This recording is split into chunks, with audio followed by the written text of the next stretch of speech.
কাউন্সিলে যখন পরীক্ষা দেওয়া হয় কত মার্কের পরীক্ষা হয় এবং কত নাম্বার পাইলে সে সামনে যাইতে পারবে? বলো।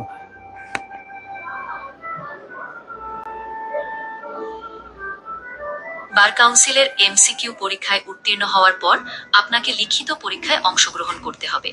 লিখিত পরীক্ষায় উত্তীর্ণ হলে এরপর মৌখিক পরীক্ষা দিতে হবে। এই দুটি ধাপও উত্তীর্ণ হলে আপনি অ্যাডভোকেট হিসেবে তালিকাভুক্ত হবেন। লিখিত পরীক্ষার বিষয়ে কিছু জানতে চান নাকি মৌখিক পরীক্ষার বিষয়ে? লিখিত পরীক্ষার কত মার্কের পরীক্ষা হয় এবং কতটা অ্যান্সার না করলে সেটা ফেল হবে? বার কাউন্সিলের লিখিত পরীক্ষা হয় 100 নম্বরের। এর মধ্যে পাস নম্বর হলো 50। প্রতিটি বিষয়ে আলাদাভাবে পাস করতে হয়। আপনি যদি এই পরীক্ষায় 50-এর কম নম্বর পান তাহলে কিন্তু ফেল হয়ে যাবেন। লিখিত পরীক্ষার প্রস্তুতি নিয়ে আপনার কোনো প্রশ্ন আছে? হ্যাঁ, লিখিত পরীক্ষার রেজাল্টটাও কি সেম? হ্যাঁ, লিখিত পরীক্ষার রেজাল্টও একই নিয়মে প্রকাশিত করা হয়। রেজাল্ট প্রকাশিত হলে আপনি বার কাউন্সিলের অফিসিয়াল ওয়েবসাইটে গিয়ে দেখতে পাবেন।